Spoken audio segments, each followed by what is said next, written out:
सलमान खान को जो मारने की धमकी दे रहा था विदेश में बैठकर, उसे ही विदेश में कोई ठोक गया है। जिसने सलमान को घर में गोली चलवाई, जिसकी पिस्तौल से गोली चली, वो मार दिया गया है, उसने सुसाइड कर लिया है। सलमान को धमकी वाला गैंगस्टर ढेर हो गया।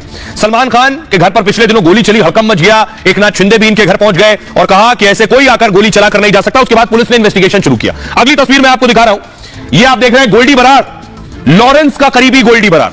लॉरेंस जेल में है भारत में, ये गोल्डी बराड़ अमेरिका में। गोल्डी बराड़ को कोई आकर मारकर चला गया, इसने सलमान को मारने की धमकी दी थी। अगली तस्वीर दिखाऊं, पिछले दिनों सलमान खान के घर पर जो गोली चलाई गई है, देख रहे हैं सीसीटीवी, जिस पिस्तौल से गोली चलाई, वो पिस्तौल जिसने मुहैया कराई, पुलिस की गिरफ्त में था, वो उसने आज सुसाइड कर लिया। ये देख रहे हैं, ये वो शख्स है जिसे आप लाल टी शर्ट में देख रहे हैं, जिसका चेहरा ढका हुआ है। इसे पुलिस ने गिरफ्तार किया था, उसके बाद जेल में था और ये फांसी के फंदे से झूल गया। अगली तस्वीर मैं आपको दिखाऊं, ये आप देख रहे हैं तस्वीर, पुलिस की हिरासत में उसने खुदकुशी की है।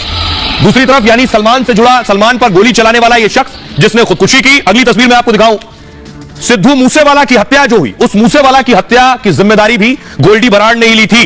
और गोल्डी बराड़ विदेश में रहकर भारत को धमकी देता था, भारत में लोगों की हत्याएं करवा देता था। लेकिन सोचिए, जैसे पिछले दिनों आपने देखा, किसी आतंकी को कोई पाकिस्तान में ठोक गया, किसी खालिस्तानी को कोई विदेश में ठोक गया, उसी तरह अमेरिका में इसे कोई ठोक गया। ये रिपोर्ट देखिए, अमेरिका में बैठकर भारत में हत्या करवाने वाला ढेर हो गया है।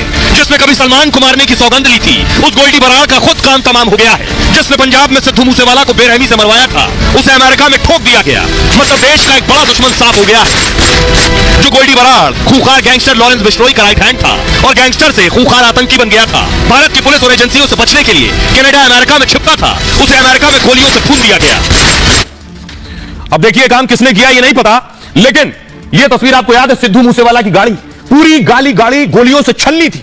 इतनी गोलियां चली थी सिद्धू मूसेवाले पर, इसकी जिम्मेदारी गोल्डी बराड़ ने ली थी, जिसे अमेरिका में कोई ठोक गया। यह आतंकी था, भारत ने इसे आतंकी घोषित किया था। अगली तस्वीर देखिए, आपको याद होगा जयपुर में गोगा मेड़ी की हत्या हुई थी, जिसके बाद राजपूत समाज गुस्से में था। इस गोगा मेड़ी की हत्या की जिम्मेदारी भी गोल्डी बराड़ ने ली थी। लेकिन अमेरिका में देखिए कोई कैसे इसे चलता फिरता मारकर चला गया, वो तस्वीर मैं आपको दिखाने जा रहा हूं। और सलमान खान को मारने की बाद भी इसने कहा था कि हम सलमान को तो मारेंगे। अब देखिए इसे कोई कैसे मार गया। गोल्डी खड़ा था घर के बाहर, गोल्डी बराड़ नामी गैंगस्टर और भगोड़ा आतंकी भी था। उसने सलमान खान को भी मारने की धमकी दे रखी थी। अमेरिका में बैठकर भारत में गोली चलवा देता था कहीं भी, किसी के भी ऊपर, और फिर पहचान बदलकर छिपता फिरता था। लेकिन अब उसके मर्डर की खबर सामने आई है। खबर है कि गोल्डी बराड़ अमेरिका में गोलियों से भून दिया गया है। एक अमेरिकी न्यूज चैनल ने इस बात का दावा किया है। गोल्डी बराड़ दोस्त के साथ घर के बाहर गली में खड़ा था, तभी कुछ बदमाश आए और गोलियों से छलनी करके फरार हो गए। 30 अप्रैल को शाम करीब 5:25 का वाकया बताया जा रहा है। फायरिंग में गोल्डी और उसका दोस्त लहूलुहान हो गए जब फायरिंग हुई। दोनों को अमेरिका के एक अस्पताल ले जाया गया, जहां गोल्डी बराड़ की मौत की खबर सामने आई है। लॉरेंस गैंग ने फिलहाल इसकी पुष्टि नहीं की है, लेकिन बराड़ के विरोधी गैंगस्टर ने इसकी जिम्मेदारी ली है। अर्शदुल्ला लखबीर ने गोल्डी की हत्या की जिम्मेदारी ले ली है।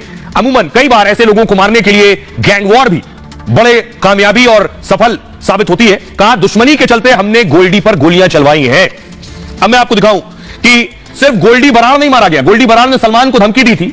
सलमान के घर गोली चलाने के लिए जिसने पिस्तौल दी थी, जिसकी पिस्तौल थी, ये गोली देख रहे हैं, सलमान का घर जो बैंड्रा में, उस पर ये गोली का निशान। सुबह गोली चलाई गई सलमान के घर, जिसने गोली दी, अगली तस्वीर में आपको दिखाऊं, ये पिस्तौल रिकवर की थी। ये पिस्तौल आप देख रहे हैं, गुजरात से पिस्तौल रिकवर हुई थी, देख रहे हैं। पुलिस ने यह पिस्तौल रिकवर की और जिस शख्स ने यह पिस्तौल मुहैया करवाई थी, उस शख्स ने आज फांसी के फंदे पर लटक कर खुदकुशी कर ली।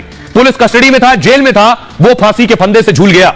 देखिए जरा हुआ क्या, ये देख रहे हैं, कुछ इस तरह जेल में ही उसने फांसी लगा ली है, जिसने सलमान पर गोली चलवाने के लिए पिस्तौल दी थी। सलमान के घर फायरिंग केस में यह बड़ा मोड़ आ गया। अचानक हुआ क्या, अमेरिका में गोल्डी मारा गया और यहां यह फंदे से झूल गया। आरोपी अनुज थापन नाम था इसका। अनुज थापन ने पुलिस हिरासत में खुदकुशी कर ली। अनुज थापन ने 5 दिन पहले इसकी पंजाब से गिरफ्तारी हुई थी। आरोपियों को हथियार सप्लाई करने के आरोप में इसे पकड़ा गया। मतलब सलमान के घर फायरिंग के लिए इसी ने हथियार दिए थे। पुलिस के मुताबिक बिश्नोई गैंग के कहने पर इसने हथियार की सप्लाई की। लॉकअप के अंदर अनुज की आत्महत्या से हड़कंप मच गया।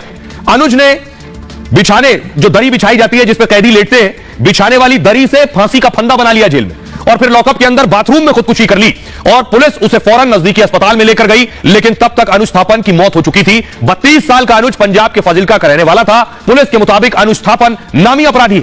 अनुज पहले ट्रक के हेल्पर के तौर पर काम किया करता था, फिर जल्दी पैसे कमाने के लिए अपराध करने लगा। उस पर हत्या की कोशिश, जबरन वसूली जैसे कई केस दर्ज थे। और बगल में देखिए लॉरेंस दिख रहा है। लॉरेंस गैंग के इशारे पर अनुज काम करने लगा। 14 अप्रैल को मुंबई में सलमान के घर पर जो फायरिंग हुई थी, 2 दिन बाद गुजरात से फायरिंग करने वाले शूटर पकड़े गए। पूछताछ में बताया कि उनके पास 2 पिस्तौल और 40 गोलियां थी और सलमान के घर 10 राउंड फायरिंग का ऑर्डर मिला था।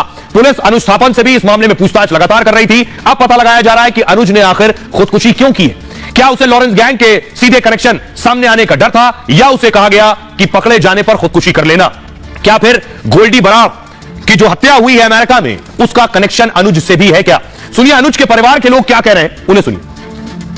साम दाम दंड भेद किसी भी दबाव में आकर के मार पीट के उसकी मौत को आत्महत्या देने का, उस कत्ल को आत्महत्या का रूप देने की कोशिश की है, जो परिवार मांग कर रहा है कि इनको इंसाफ मिलना चाहिए। ऐसे इतने हाई सिक्योरिटी होने के बावजूद भी उसने सुसाइड किया कैसे, इसका हमें पता तो चले। और अगर ये कसूरवार था, जो भी था, तो उसको कोर्ट सजा देती ना। पुलिस वालों को क्या हक है कि वो मेरे भांजे को ऐसे मार सकते हैं? ये मारा गया, ये सुसाइड किया उस शख्स ने जिसने सलमान पर पिस्तौल सप्लाई की थी गोली चलाने के लिए। अब मैं आपको बताऊं, गोल्डी बराड़ जो सलमान को मारने की धमकी दे रहा था और कह रहा था मेरा गैंग जरूर मारेगा सलमान खान को, लॉरेंस बिश्नोई का करीबी है। लॉरेंस बिश्नोई अभी जेल में बंद है। अगली तस्वीर दिखाऊं, लॉरेंस बिश्नोई, ये देख रहे हैं, ये गोल्डी बराड़ और ये लॉरेंस बिश्नोई। लॉरेंस भारत में, गोल्डी बराड़ अमेरिका में था, वही कोई मार गया। अब आप इस तस्वीर से अंदाजा लगा सकते हैं पूल में साथ में कि कितनी करीबी दोस्ती थी। अगली तस्वीर देखिए जरा, ये गोल्डी बराड़ की तस्वीर मैं आपको दिखा रहा हूं। अब देखिए जरा इनके गुनाहों की लिस्ट कितनी लंबी थी, कैसे अमेरिका में बैठकर ये गुनाह कर रहे थे। ये लॉरेंस है और ये गोल्डी। गोल्डी गैंगस्टर लॉरेंस बिश्नोई का दाहिना हाथ था, राइट हैंड। दोनों की मुलाकात 2010 में पंजाब यूनिवर्सिटी में हुई। पढ़ाई से ज्यादा दोनों खेलकूद और राजनीति में बहुत सक्रिय थे उस दौर में। गोल्डी कबड्डी खेलता था और लॉरेंस एथलीट था, एथलेटिक्स। गोल्डी लॉरेंस की तेजी का मुरीद बन गया था और लॉरेंस गोल्डी के शातिर दांवपेच का मुरीद था। लॉरेंस कॉलेज से ही अपराध की दुनिया में आ गया था। छात्र संघ चुनाव हराने पर फायरिंग तक कर दी लॉरेंस ने। कॉलेज से निकलकर वसूली और गैंगवॉर चलाने लगा। ये गोल्डी लॉरेंस को भाई साहब कहता और उसके साथ आ गया। उसके बाद तो लॉरेंस गोल्डी को अपना सबसे खास गुर्गा मानने लगा। गोल्डी ने पंजाब, हरियाणा, राजस्थान में अपना नेटवर्क फैलाया। उसे एक इशारे पर लूट, हत्या या वसूली हो जाती थी इसके इशारे पर। 2016 में लॉरेंस गिरफ्तार हुआ तो गोल्डी पर खतरा बढ़ गया, इसलिए वो छात्र वीजा लेकर कनाडा भाग गया। वहां से भी गोल्डी लगातार लॉरेंस के संपर्क में था और लॉरेंस के इशारे पर भारत में अपराध करता था। मूसेवाला के मर्डर के लिए 6 शूटर भेजे। राजस्थान में गोगा की बेड़ी मर्डर के पीछे भी उसने शूटर भेजे। कनाडा में लॉरेंस गैंग बढ़ाने और हथियार सप्लाई में भी गोल्डी लगा हुआ था। मतलब भारत के साथ कनाडा में भी गैंग चला रहा था ये, इसलिए कनाडा में भी वांटेड था। इसके खिलाफ रेड कॉर्नर नोटिस जारी हुआ। पुलिस की पकड़ में ना आए इसलिए गोल्डी चेहरा बदल कर रह रहा था। कनाडा में इसकी 5 अलग अलग तस्वीरें सामने आई। विदेश में भारत के दुश्मनों के सफाए से यह दहशत में आ गया था। इसने देखा कि पाकिस्तान में कोई मारा जा रहा है, कनाडा में भी मारा जा रहा है जो भारत का दुश्मन है, इसलिए यह कनाडा से भागा। अमेरिका में ठिकाने बदल बदल कर रह रहा था गोल्डी बराड़। अब मैं आपको बताऊं कि गोल्डी बराड़ जो है बेशक अमेरिका में रह रहा था, लेकिन अब ढेर किया गया है। लेकिन आपको जानकर ताज्जुब होगा कि गोल्डी पुलिस वाले का बेटा था। गोल्डी बराड़ का असली नाम सतिंदर सिंह था और पंजाब के मुक्तसर साहिब का रहने वाला था। गोल्डी के पिता पंजाब पुलिस में सब इंस्पेक्टर थे। वो बेटे को पढ़ा लिखा कर काबिल बनाना चाहते थे। परिवार के साथ वो फरीदकोट में शिफ्ट हो गए थे, लेकिन कॉलेज से ही गोल्डी अपराध जगत में आ गया, अपराध करने लगा। पहले कॉलेज में गैंगस्टर लॉरेंस बिश्नोई के साथ दोस्ती कर ली, फिर चचेरे भाई की हत्या का बदला लेने पर उतारू हो गया। 2020 में गोल्डी बराड़ के भाई गुरलाल बराड़ की हत्या हो गई तो गोल्डी बराड़ ने बदले और खून खराबे का ऐलान कर दिया। अब नई जंग की शुरुआत है, सड़कों पर खून नहीं सूखेगा, ये गोल्डी के शब्द थे। ऐलान के बाद कांग्रेस नेता गुरलाल पहलवान का मर्डर कर दिया गया। फिर कनाडा फरार होकर वहां से अपराध चलाने लगा। अपराध की दुनिया अपने शूटर गुर्गों के जरिए कहीं भी मर्डर करा देता था। सिंगर हनी सिंह समेत किसी को भी रंगदारी, किसी से भी